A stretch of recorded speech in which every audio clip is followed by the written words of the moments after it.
Helo a chroeso mawr I sesiwn holi cynta'r flwyddyn 2021 a fi'n falch iawn I weid mae Sian Eleri sydd gyda fi heddi. Haia Sian, sut wyt ti? All good, Elan, sut wyt ti? Ie, ddim rhy ffôl, diolch yn fawr. A Sian sydd yn cael fraint o geradu trydydd zine merched yn gwneud music a dyn ni'n mor ddiolchgar a mor chyff bod ti wedi cytuno I wneud hwn a wedi dewis menywod ffantastig I fod yn rhan o'r zine yma. A ni sôn chydig bach mwy am pwy sydd yn y zine nes mlaen, ond fi eisiau siarad amdano ti. Fi'n licio siarad gyda bobl a clywed I hanes nhw. A beth sy'n neis yw fel arfer gyda cyflwynwyr, gan dy fod I yn gyflwynydd, dim yn aml iawn mae cyflwynwyr yn cael eu cyfweld. Felly fi'n rili edrych mlaen I glywed amdano ti ac am dy hanes di. Na, a hefyd, dwi'n chydig bach yn ofyn, achos dwi'n teimlo fatha mae bod ar ochr arall y sgwrs yn fatha really daunting. Dwi wedi arfer gofyn y cwestiynau. So, I fi, mae fatha, oh my god, mae'n rhaid i wneud y tepion da rwan, neu, gwneud good impression. So, be easy on me, please, peth y grilio fi. Na. Mae'n gwestiynau bach neis, fi'n addo. Good. Ewn ni fynd nôl i'r dechreuad te, lle roedd y gair. Sian, nes di cael dy fagu yng Nghaernarfon, os dwi'n gywir? Ie, Hogan Dre. Hogan Dre. Beth o fal tyfu fyny yng Nghaernarfon? Wel, fatha, o'n I wrth y modd efo Dre. Dwi'n teimlo fy hun fatha bod fi yn prime example o fatha y quintessential cofi, ond ar y llaw arall, gynnau gymaint o basiwn tuag at y lle, a dwi mor protective dros Dre fel lle, ia. A gei dim noson allan gwell na'n Gaernarfon, sori, gei di ddim. Ta be, fi'n cytuno gyda ti fyna, mae fe yn noson mas. Pretty good. Huh? Rwy'n rhaid chdi fynd? Rwy'n rhaid I fi fynd, oh gosh. Mae'n rhaid bod e'n 2019 oedd e, fi'n eitha siŵr, athyn ni fynd I weld yn ffrind I Mari, a nathon ni gael night out yng Nghaernarfon a aros mewn hostel. O fi wastad yn teimlo pan ti'n cerdded trwy Caernarfon, fi wastad yn teimlo fel fi mewn rhyw dre Ewropeaidd. Fi'n teimlo fel fi'n Sbaen neu Ffrainc o hyd. A fi'n meddwl wneud y teimlad yna byth fynd I ffwrdd. Yn wedig yn y sgwar, fi wastad yn teimlo fel fi dramor. Mae'n lyflu. Ffynnu. Dwi'n meddwl bod fi rioed I clywed datganiad fel o Dre. O na? Wel, na, mae'n briliant. Oh, good, okay. Really exotic. Dewch I Gaernarfon. Mae'n briliant, honest. Dyle Visit Wales hairo ni. 100%. So, tyfu fyny yng Nghaernarfon te, is di ysgol Syr Hew, efo I Syr Hew is di? Ie, Syr Hew, a wedyn cyn hynny ysgol y Gelli, sef ysgol rili bach reit wrth ochr Syr Hew. So dwi wedi aros yn yr un yn milltir sgwar, rili, er tan I fi fod yn 18. A lle nath, sort of, y cariad yna, ti'n gael gerddoriaeth, neu'r diddordeb yna am gerddoriaeth. Ti'n cofio y datgof cyntaf di o gwrando ar fiwsig? Dwi'n meddwl gwrando ar fiwsig gymaint, ond mi oedd miwsig yn rhan pwysig o fatha ni fel teulu a tu, yn enwedig efo dad. Mi oedd o yn arfer bod yn DJ, just fatha parties lleol, dim byd fatha broadcasted na'n byd yla. Ond mae record collection dad yn impressive ofnadwy, mae o mewn ordor really perffaith, mae yna lyfr yn documentio lle mae bob un record genna fo, a mae genna fo gannoedd o fatha records gwahanol a boxes yn daclus I gyd. Mae o'n cymryd lot o pride dros y records yma, chwarae teg iddo fo. So dwi yn cofio fatha, yn enwedig amser dolyg, sa'r records mae gyd yn dod allan, a so fo'n chwarae ni just y casgliad mwyaf amazing, a ti'n gallu gweld fo'n pori trwy'r cerddoriaeth mae gyd yn dweud, ooh, have you heard this? Ti wedi gwrando I hwn? So mae'n mynd yn really excited dros gerddoriaeth ac isio dangos hynny I ni fel plant, a dyma nes I really catch on I hynny. A o'n i'n neud fatha gwersi piano pan o'n I fach.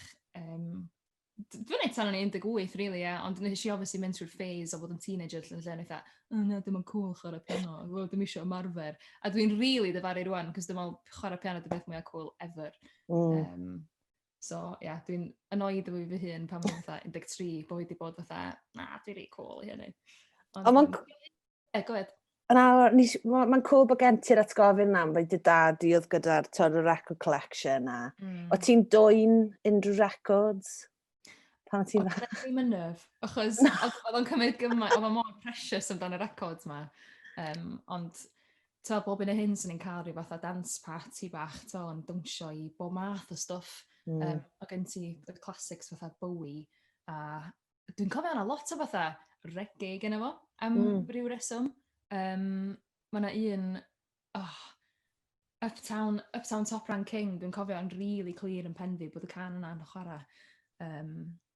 A just gyda fo lot o stwff, hyd yn oed ABBA, so gyda fo'r y classic party favourites, oedd yn gwybod o'n mynd i popio off mewn parties pobl, yn y 70au, 80au. So ie, na, oedd music yn rhan mawr o'n mae'n syndod i, a dim ond bod y record collection yna, bod o ddim yn dod allan bob wythnos. Dwi'n mwyn nath o gael mwy o argraff o'n fi yn y tymor hir na, sy'n meddwl sy'n ni byth yn sylweddoli, sy'n gadw fel. Ie. Beth cerddoriaeth fel yn ysgol uwchradd? Oedden nhw na orsaf radio yn yr ysgol, neu oedden nhw'n encouraging o gerddoriaeth yn Sir Hyw pan mae ti'n tyfu fyny? Wel, dim ond fatha, yn unrhyw ysgol Cymraeg, mae gen ti rhyw fath o ddisgol i bod fatha, yn mynd na fo'r cor, dyn ni'n mynd i steddod bob blwyddyn, ti'n gwybod y feddwl. So dwi'n meddwl, oedd o'n briliant, o'n a lot o hybu cerddoriaeth, a sicrhau bod chdi'n, ddim yn gos ti'n gallu chwarae offeryn, then gyd i fynd i ymarfer, o'na sgîm briliant, dwi'n siŵr sydd ar draws y wlad, o cynnig gwersi cerddoriaeth o fewn yr ysgol, so gen ti athro allanol yn dod fewn, nes i ddysgu saxophone trwy ysgol uwchradd i gyd, ti'n gwybod fel. So ni'n misio meddwl sydd stad sy'n fi rwan, os ni'n pigo fyny sax, dwi'n gwybod sy'n ni anor yn gallu chwarae fo, ond na, dyna beth sy'n bod mor neis yn Gymreictod, dwi'n gwybod sut os ti'n teimlo'r un peth. Ond mae yna elfen o fatha, mae o'n mor encouraged i fod yn greadigol ac i fod yn artistig mewn unrhyw faes, yn enwedig mewn cerddoriaeth, achos bod ni yn wlad mor sing-songy yn y lle cynta. Mae Eisteddfod yn helpu. I suppose ti'n mynd cael mewn lot o wledydd na mewn lot o lle mae e mor ingrained yn hanes o wlad neu yn sort of your being yn y wlad yna. Mae e yn unigryw iawn yn dweud bod ni sort of yn pushed on stage. Mae dra mor ifanc, mae e'n pretty bonkers yn dweud. Ond wedyn yn tyfu fyny wedyn ac yn gorffen yn ysgol, a wedyn nes ti'r brifysgol wedyn. Lle nes ti studio? Nes i studio yn Leeds. Lle goron y byd i fod yn myfyriwr. Dwi'n gwybod bod fi bias, ond oh my god, mae'r lle yn amazing. Ti'n fawr yn mynd yn ôl. A nes i mynd yna i studio broadcast journalism, sydd yn weddol addas erbyn hyn, ar gyfer yr gyrfa dwi wedi mynd fewn i. Ond nes i ddechrau off yn studio hanes, a nes i dropio allan. So, doedd o ddim yn fatha straight line path, os yn dall dwi'n feddwl, oedd o ddim yn hollol glir be o'n i'n neud am, dwi'n meddwl, o fatha 15. Ti'n gwybod, mae pob efo rhyw fath o syniad be maen nhw eisiau neud, dwi eisiau bod yn nyrs, neu dwi eisiau gweithio mewn mathemateg mewn rhyw ffordd, neu dwi eisiau bod yn engineer, neu beth fel yna. O genna fi ddim syniad clir o gwbl o be o'n eisiau neud, So, dwi'n cofio mynd i brifysgol a mynd, oh my god, eistedd yn y lecture theatre yna am yr un gynta yn hanes, yn ei dda, dwi'n yn gallu neud hyn am 3 mlynedd, dwi'n yn gallu. Na, mae'n dimlad odd, fi siŵr oedd hwnna'n dimlad odd eistedd hwla a teimlo fel, lle wneud hynna, achos mae'n gymaint o pressure yn does i fynd i brifysgol i ddechrau gyda. A wedyn, y pressure hefyd, mor ifanc i gorfod dewis y pwnc cywir. Mae'n too much fi'n teimlo, yn rhy gynnar yn dy fywyd i.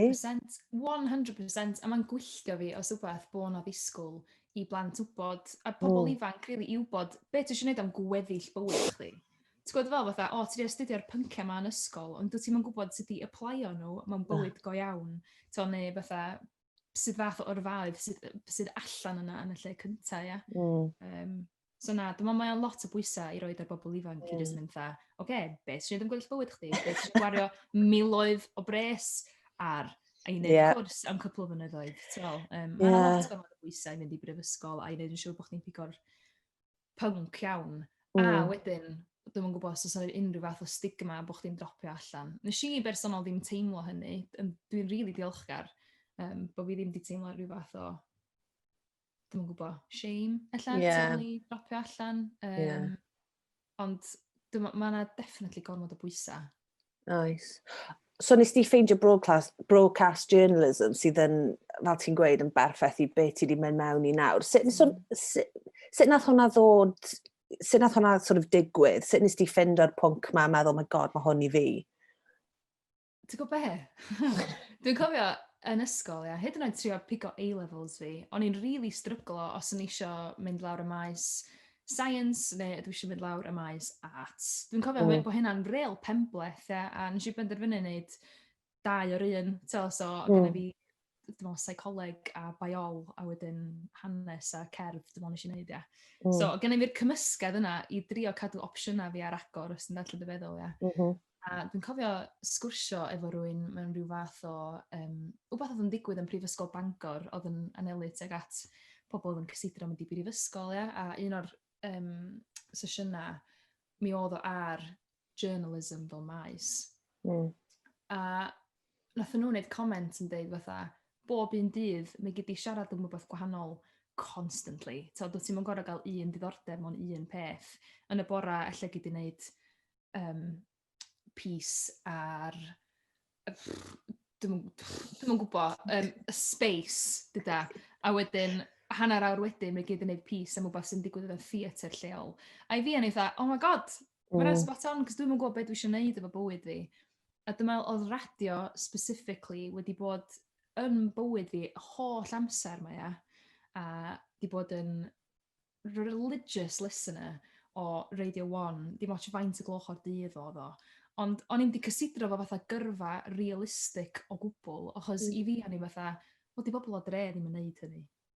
Mae hynna'n rhywbeth i bobl sydd yn Llundain, neu bobl sydd yn Brit School, neu bobl sydd efo rhyw fath o gefndir actio, ella. So dyna be ni'n kind of cysidro. O'n i'n meddwl bod hynna'n gyrfa realistic i trio anelu tuag at.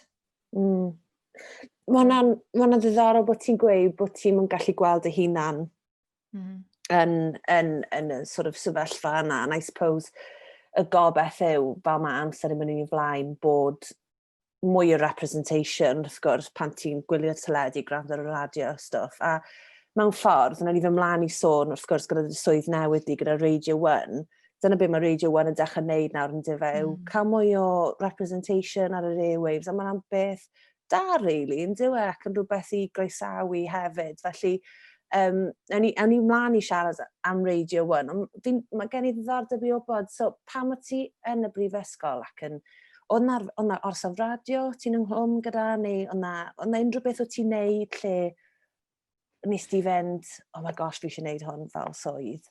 So mi oedd na student radio station, lead student radio, a am yr holl amser o'n i yn brifysgol, o'n i'n wastad yn syndio, anfon mewn syniadau iddyn nhw o sioia o'n i eisiau gwneud, o'r games bach sy'n gallu chwarae ar yr awyr. A nes i'n cael mewn o gwbl am y 2 flynedd gyntaf. I bet maen nhw'n cico hynna nawr. Well, I don't know, cos dwi dal angen diolch iddyn nhw mewn ffordd, so dwi'n eisiau slagging off. So dwi'n cofio fatha, o'n i'n desperate i fynd on, achos oedd lot o'r cwrs o'n i'n neud, mi oedd na emphasis ar fatha gwaith vocational hefyd, a bod chdi'n mynd i BBC Radio Leeds i gael pythefnos o brofiad, a bod chdi'n dysgu sut i gwneud news item. Dyna lot, oedd na emphasis mawr ar news yn hytrach na music radio. Ond ar y cwrs yna nath ni fi feddwl, oh my god, mae pobl yn actually neud hyn fath o job, Mae pobl yn cael eu talu i neud hyn. A dwi'n meddwl, o'r student radio wedyn nes i fynd, ti'n gwybod beth, dwi'n drio mynd amdani bob semester, o'n i gael yn rejectio bob tro, o'n i dda, oh my god, just gadwch chi fewn, dwi eisiau neud hyn fath o job, potentially. So, o'n i'n lwcus, really, cos gyda mi cwpl o ffrindiau oedd i ar yng nghwrs, oedd o basically deud fatha, gyd i allan y newyddion ar program ni, neu, jyst tyd fewn i wneud gêm ar un ni. A dyna, nath o fynd o fanna wedyn, really, nath o snowballio. So erbyn y flwyddyn ola, o'r diwedd, mae ges i 2 rhaglen. So dwi'n mynd o'r 0 i 2, so o'n i ar breakfast show ar gyfer 1 diwrnod yr wythnos efo ffrind fi. A wedyn, un o'r enw, it's really naff rwan, un o'r enw Sundays, as in the A-Z-E. Oh, nice. Afiach. Ond oedd o ar nos Sul, a literally y pwynt iddo fo oedd just chwarae cerddoriaeth hamddenol, really chilled out, a wedyn gyda ni sessions yn digwydd hefyd. A mae'n really weird yn meddwl fatha, dod Chillest a Radio 1 ddim yn bodoli ar y pryd. So mae'n bron fatha bod fi'n cario ymlaen be eisiau ddechrau yn y brifysgol. Ti'n full Don't know if I'm circle. tempting fate, Elan, ond weithiau mai yn teimlo fel oh my god, ni'n dweitha, dim yn go, 21-year-old Sian, dyma lle fysa chdi 5 mlynedd wedyn, so ni'n coelio'r beth. Mae'n bron o bod yn full circle yn diwy ar rhan lle, twod, falle oedden nhw'n fans o Radio Leeds a bod wedi clywed ti'n mynd, we'll pitch this idea. Absolutely not, dim yn bod y ffynnu dim ond eisiau rando nôl i... Dim ond jyst fatha, a fi'n agor y rhaglen, mae o rwla yn yr ether, mae o ar Mixcloud y rwla, ia. Dim ond fi wedi gwneud o'n private, cos mae'n really embarrassing. Chos mae'n ofnadwy, mae'n absolutely awful, ia. Ti'n gallu clywed fi'n darllen sgript, a ni'n really nervous, a ni'n pwysio buttons wrong, a dda jyst yn swnio'n afiach, ia.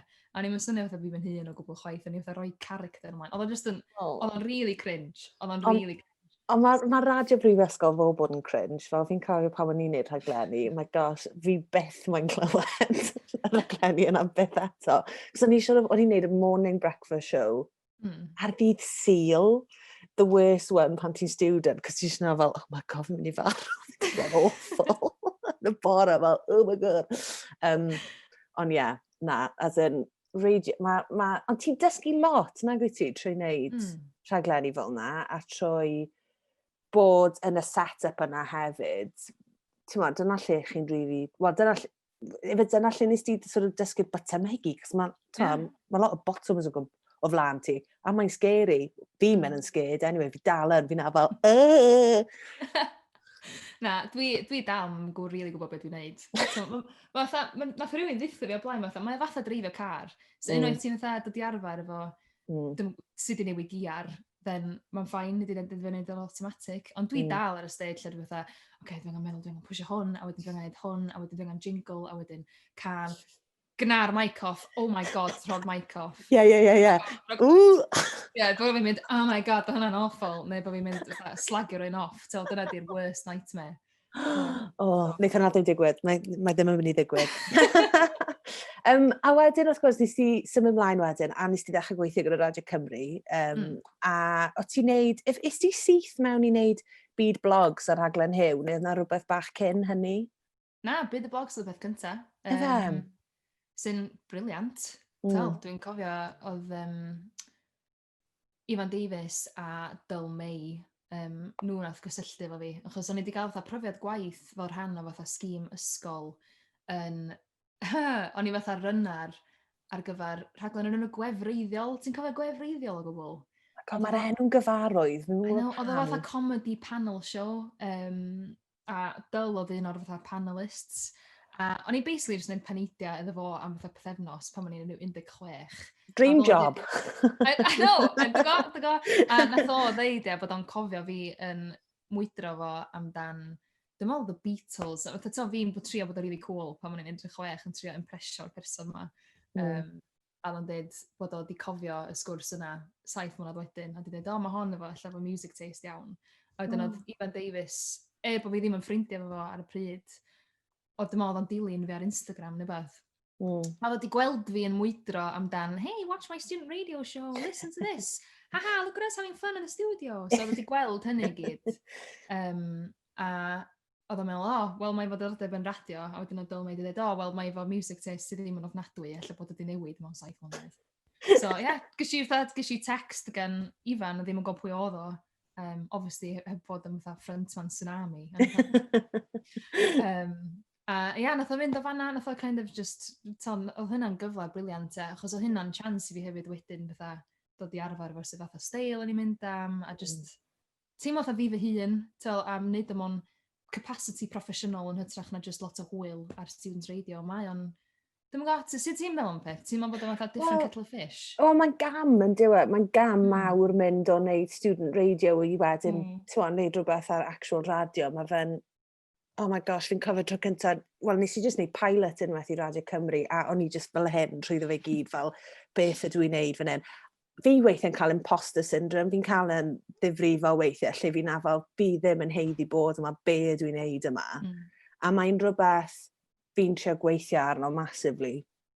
Achos mae fe'n rhywbeth, fi'n cael lot, ond mae'r cam yna, lle ti'n mynd, oh god, here we go, okay.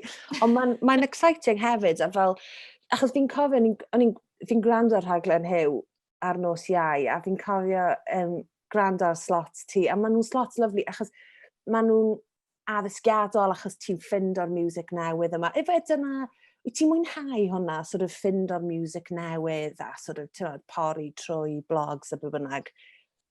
O hyd, Elan, a dyma wedi bod yn wbath dwi wedi mwynhau wneud ers o'n i fatha, ella 12. Dwi'n cofio bod yn un o'r kids really annoying na yn ysgol, lle sy'n ni'n mynd ar YouTube, dyna sa main source fi o chwilio am gerddoriaeth newydd. Sy'n ni'n mynd ar YouTube a sy'n ni'n chwilio fyny fatha, dwi'n gwybod, Sian Eleri fatha Watch, Listen, Tell, neu Burberry Acoustic, o hwnna'n fan favourite gyda i, neu Mahogany Sessions. Wel, a wedyn sy'n ni'n deitha met ni, oh my god, da chi wedi gwrando i Lucy Rose, mae hi'n really cool. Da chi gwrando hi, mae hi'n canu Night Bus, just more magical. So ni sy'n bod yn really annoying yn y peth. Dwi hefyd yn cofio ffeindio Florence and the Machine, cyn o ddim Florence and the Machine. No way! Dwi'n cofio gwachod fatha fideo nath i wneud, dim ond Dog Days Are Over, dim ond oedd y track yna. Wow!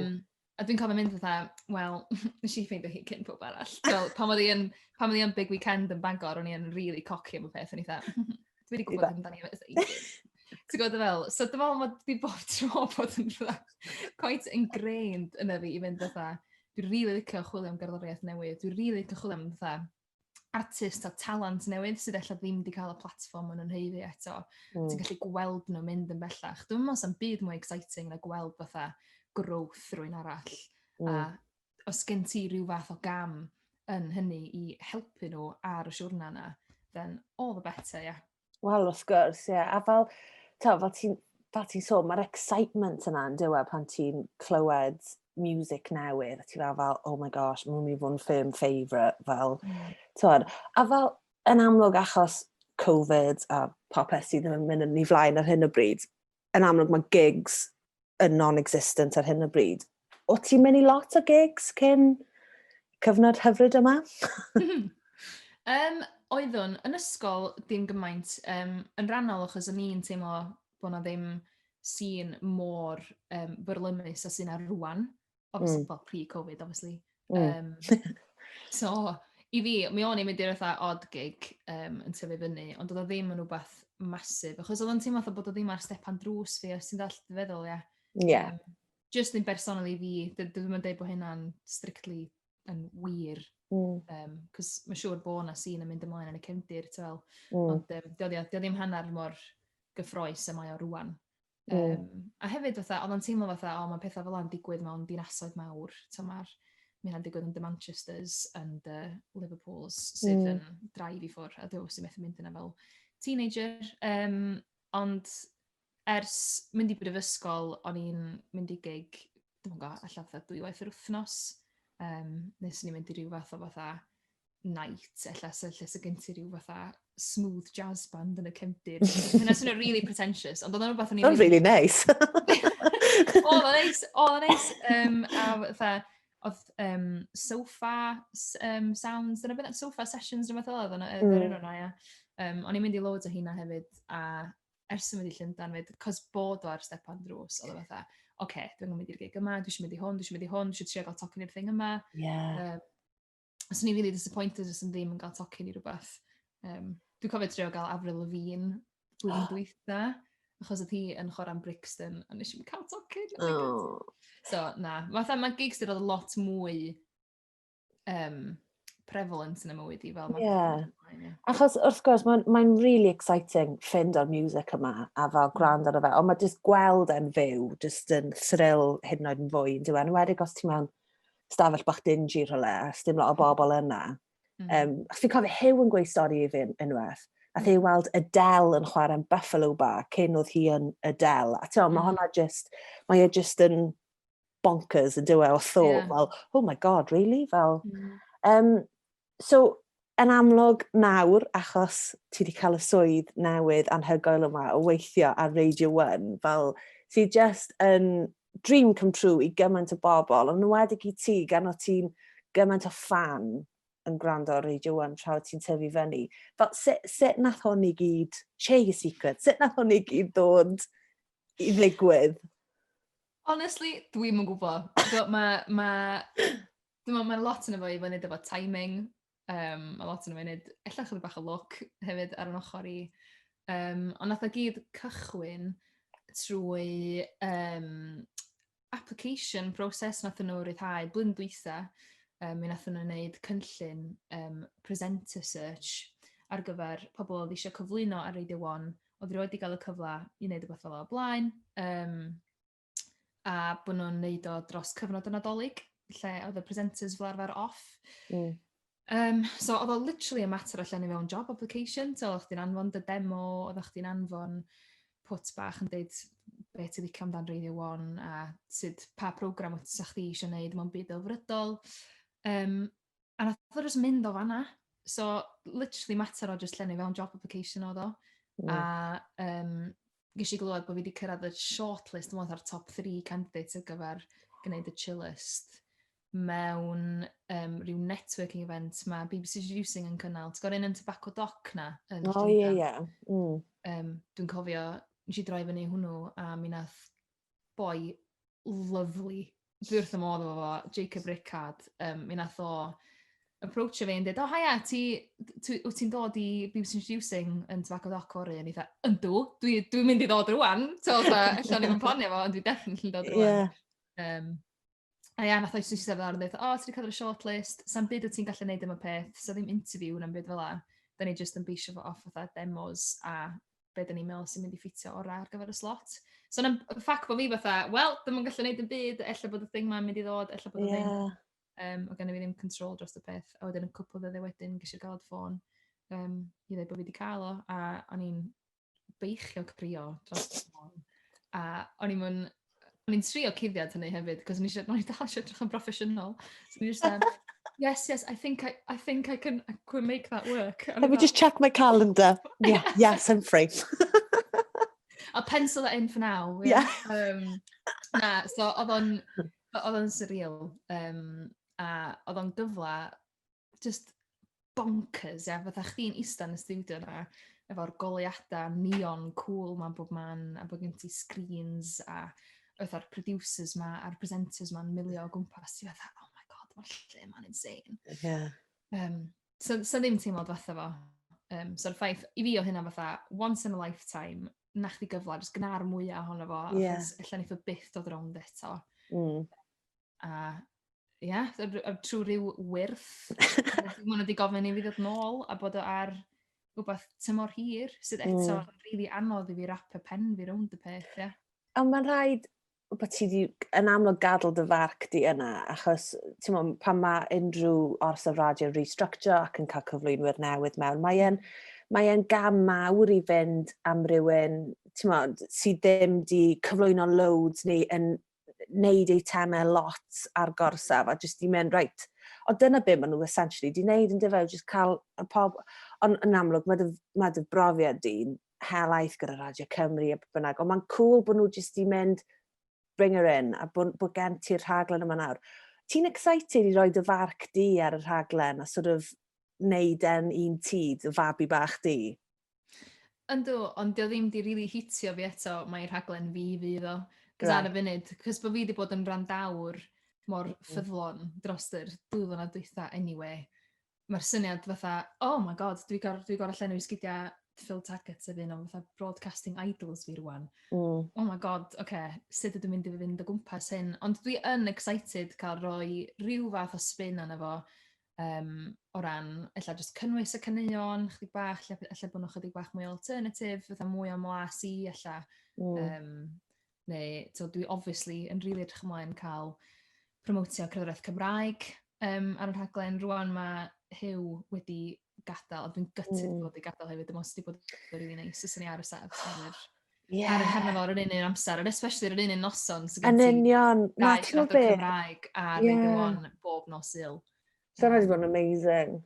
Mae wedi digwydd unwaith do, nôl yn mis Chwefror, pan nes I cyfro ffil, yr unig tro dwi wedi cyfro fo ers y Nadolig na. A dyma, mi nath rhywun dweud, mae hyn yn bizar, mae yna 2 siaradwr Cymraeg ar Radio 1 yn yr un noson, o fewn oriau I gilydd. So mae hynna'n real bechod, achos dwi wedi idolaisio Hyw ers, dwi'n go, ers o'n eitha 10, ella sy'n hynna'n ffricio Hyw allan, os yma'n clywed hynna.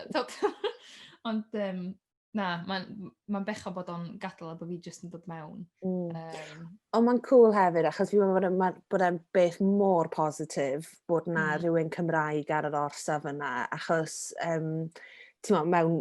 mae'n Saesnigedd iawn yn diwedd Radio 1, a mae'n gret nawr bod rhywun arall yna o Gymru sydd yn mynd I allu showcaseio'r gwaith yma, roi'r sylw, teilwng i'r gerddoriaeth anhygoel sy'n dod allan o'r wlad yma, a fel mae Hyw wedi bod yn neud dros y blynydde yn pwmpio fe mewn i'r orsaf. Mae'n gret nawr bod ti'n mynd I allu wneud bach o hwnna hefyd. Ti'n excited I ddechrau? Ydw, dwi'n really excited. Dwi'n cachu hyn chydig bach, ond dwi'n really excited am y prospect o fatha.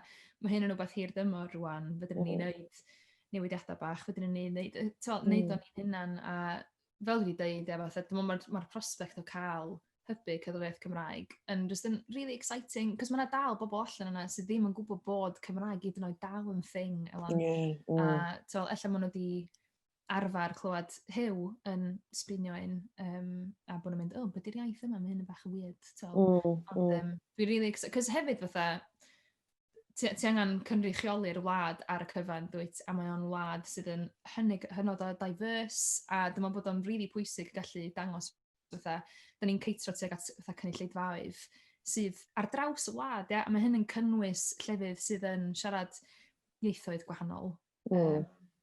Obviously mae Cymreig yn rhan masif o pwy ydw I anyway, so sy'n bach o disgrace, dwi'n meddwl, sy'n ei mewn iddo fo, a mond yn chwarae fatha un can Cymraeg y flwyddyn, so hynna ddim yn fi chwaith. Dwi'n really excited gael hybu pethau fel la, a gweld sydd fath o gerddoriaeth sy'n dod blwyddyn yma hefyd, ti'n gweld, cos mae'r amoda, ond mae pobl wedi gorau sgwennu yn nhw, mae jyst yn mental, ffact bod mae'na lockdown di bod, mae pobl wedi bod yn really stryglo dros y flwyddyn sydd newydd basio ni, god, dwi'n eisiau byth gael hwnna eto. A bob gobaith bod yr un yma yn chydig bach mwy disglair. Ond dwi'n mor excited gweld beth sydd I ddod gan bobl, a gobeithio bod fi'n gallu championio hynny wedyn ar platform genedlaethol. Ti'n excited? Fi'n siŵr fydde di'n cael dy bombardio nawr gan gerddorion yn danfon I stwff nhw draw at y ti. Ti'n excited I gael y music yna trwyddo? 100%, a dwi'n annog unrhyw un I just pwmpio'ch fi, mae'n ffain, na I drio wneud amser i'r ando I bob un dim. Achos mae'n bwysig, a mae radio airplay, dwi'n meddwl, yn meddwl lot I bobl hefyd, illa, dydw am bod cerddor, illa bod nhw ddim yn endio fyny yr Dua Lipa nesa, neu yr Adele nesa, neu'r Lizzo nesa, ond dwi'n meddwl, mae'r syniad yna fatha, dyn ni wedi gael canu ar Radio 1, ac ella bod yna couple of 100,000 o bobl wedi gwrando I hynny. Mae feddwl lot I bobl, a ti byth yn gwybod lle wnaeth hynna fynd â nhw wedyn, ella wnaeth nhw gael eu seinio, os dyn nhw'n unsigned, neu ella bod pobl wedyn fatha Annie Mac yn supportio nhw ar y rhaglen arall, neu Jack Saunders, neu Annie Nightingale, ti byth yn gwybod na. A dyna'r peth yn dyfa, achos mae fe'n rhywbeth mor arbennig yn dywe I gael play ar Radio 1, fel mae fe'n rhywbeth mor exciting, a mae'n clas nawr bod ti'n mynd I fod yn rhan o'r siwrna yna I gymaint o gerddorion a artistiaid yng Nghymru a tu hwnt hefyd, mae TV, the flagship yna o ran yn pwmpio'r music. Mae'r rhaglen I hunan, mae'n rhaglen hyfryd, os mae pobl ddim yn ymwybodol, the Chillest Show, mae'n just yn relax, a mae fe'n lyflu yrru I hefyd, yna un o'r pethau neis fi'n licio neud yw gyrru a gwrando ar y rhaglen yna. A mae'n rhaglen really special. Fi just yn really excited I glywed be yw ti'n mynd I wneud gyda'r rhaglen, a clywed dylais di ar y tonfeddi ac yn sort of steering that ship. A fi'n really excited dros y ti. Ach ti'n literally dechrau fel deuddydd, nag wyt ti? Fel, Honestly, dwi erbyn yn amser i'r cyfweliad yma ddod allan, fydda i wedi gwneud yr un cyntaf, so dwi'n really gobeithio fydd y job o dal yna. So'n really embarrassing, sy'n ni'n neud fatha just catastrophic mess o'r peth. Ac yn rhegi ar yr awyr, neu'n deud rhywbeth really awful am bobl, just mewn panic, a bod fi'n blancio o'r allan. So, ie, dwi'n gobeithio bod fi dal efo'r job erbyn amser i'r cyfweliad yma ddod allan. Wrth gwrs fyddi di, a unrhyw doubt, just roi'r mic off a just chwarae rhywbeth. A be fi was yn gweud, you know what, na, stop.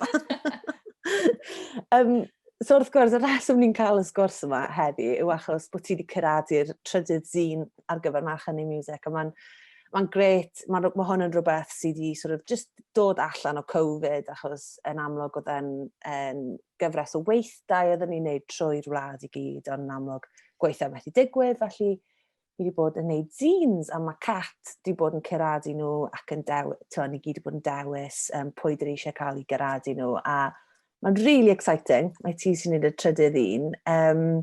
So, sôn chydig yn fras amdano pwy ti wedi cael yn clwm gyda'r zine yma? Dwi'n hollol buzzing am hyn, by the way. Dwi'n cofio pan ges i roi bost yn, be oedd o'n, mis Hydref, dwi'n meddwl. Yeah. Oh my god, fi! Achos oedd o'n un gyntaf adwaith, dwi'n cofio hwnna'n dod allan, ond i dda, mae hwn yn really cool o syniad, ia. A ddyn yn peth efo heledd wedyn hefyd. So na, diolch yn y lle cyntaf am ofyn i fi wneud, achos mae wedi bod yn bleser. Hyd yn oed just cael y cyfle i roed, just rhoi spin bach yna fo, a just y syniad bod mi'n cael fatha dylunio, ar gael rhyw fath o say yna fo. Mae'n just yn nuts. Anyway, mae pobl wedi cael ar. Dwi wrth y modd efo nhw. Dwi jyst yn mynd i dynnu enwa fyny rwan, cos dwi mor falch hefyd bod ni wedi cael cymaint y ferched i fod yn rhan ohono fo tro yma. Ie, mae'n restr hir o fenywod ti wedi cael yn rhan, actually, rhan o'r zine yma. Sy'n really great. Ie. A ddo rili pwysig i fi gallu dangos yr amrywiaeth o fatha gelfyddyda a creadigrwydd sydd ar gael. Bod o ddim just yn exclusively amdan cerddoriaeth. Mae gen ti dy visual artists, mae gen ti dy photographers, mae gen ti... Dwi'n bersonol yn meddwl bod bwyd yn gelf, a mae'n grefft, a dwi wrth y modd efo bwyd. Amen. So ni'n meddwl, mae rhaid i fi gael rhyw fath o recipe yna. Dwi'n meddwl sy'n disingenuous os ni ddim yn cael un. Achos mae yna gelf i bwyd, ia. Mae rhaid i ddweud. Be arall sgynna i dwi? Mae genna fi Seren Jones, wrth y modd efo Seren, mae hi'n rhywun sydd yn cynhyrchu podlediadau ar gyfer BBC World Service a BBC Sounds a BBC One Extra yn dod fyny hefyd. So mae'n neis gallu rhoi rhyw fath o oleuni ar bits gwahanol o greadigrwydd a gweld faint o lwyddannus a faint o briliant mae'r merched yma wedi crefftu hynny a wedi gwneud hynny yn rhywbeth unigryw iddyn nhw a bod gen nhw steil eu hunan a bod gen nhw stamp nhw hunan ar y pethau maen nhw'n neud. A to be honest efo chdi, oedd o'n gymaint o hwyl jyst gallu pori trwy Instagrams gwahanol pan maen nhw'n trio meddwl am pwy i gael yn rhan o'r zine. Mae'n jyst yn agor llygad chdi i'r holl bobl sy'n allan yna yn neud stwff anhygoel. Oedd o'n mor anodd dod ar rhestr lawr i dim ond allan rhyw 8 person sy'n gen yna. Cos ni fatha, mae hyn yn stressful, ie? Cos ti eisiau gallu rhoi platform i gymaint ohonyn nhw, achos maen nhw just yn wych, a mae'r safon hefyd. Dim yn gwybod, mae'n just yn amazing. Ie, fi'n meddwl, unwaith ti'n cael yr amser yna i fel ti'n gweud, agor llyged i'r talent a'r holl waith yna sydd yn just yn bodoli o'n cwmpas ni. Mae'n unwaith ti'n eistedd lawr efo cymryd yma, mae'n anhygoel, mae'r menywod yma, fel ti'n gweud, yn creu'r gwaith mor arbennig yma. Mae'n cyfnod really awful hefyd, lle mae'n anodd, allai ddechrau, i fod yn greadigol, a fel mae'r pressure yna i wneud pethau yn ystod lockdown, lle ti'n fel, actually, mae bodoli jyst yn ddigon ar hyn o bryd. Ond mae beth ti'n gweud amdano'r aspect gwahanol yna o gerddoriaeth, bod ti ddim angen just bod ar lwyfan, mae'n gallu bod yn swydd cyflwyno fel wyt ti'n neud, mae'n gallu bod yn rhywbeth celf, creu fideos, mae gyd yn plethu ac yn dod yn un, really, nag yw e? 100%. Eto, i fi oedd o'n fatha essential, really, bod ni'n gallu rhoi hynny i gyd fel cynnwys y zine, a bod o gyd yn teimlo fatha rhan o'r un thing. So, dim fatha bod nhw'n gyd yn meysydd holl o wahanol, a wedyn mae o'n teimlo allan really just disjointed a bach yn odd. Mae pob yn mae nhw gyd yn ffitio fewn yn daclus efo'i gilydd. A dwi'n really excited gallu dangos i bobl eraill, yr talent A wedyn gobeithio bod nhw'n mynd, ond mae'r cerdd yna gan Llio Maddox yn amazing. Na i fynd i brynu llyfr hi, neu na i fynd i sbio mwy o stuffi ar Instagram. So fatha dyna, y snowball effect yna dwi'n gweld yn really exciting.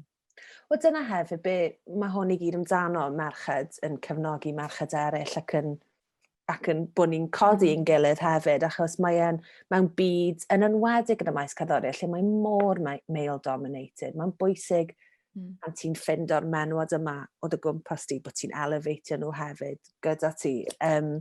So fi'n really excited i bobl weld y zine yma, mae'n hyfryd. Mae Cat di gweithio gyda ti yn dwy roi ei gyd at ei gilydd, a mae fe'n weledol hyfryd hefyd. So diolch fawr iawn i ti am dy amser di ac am guradu'r zine yma.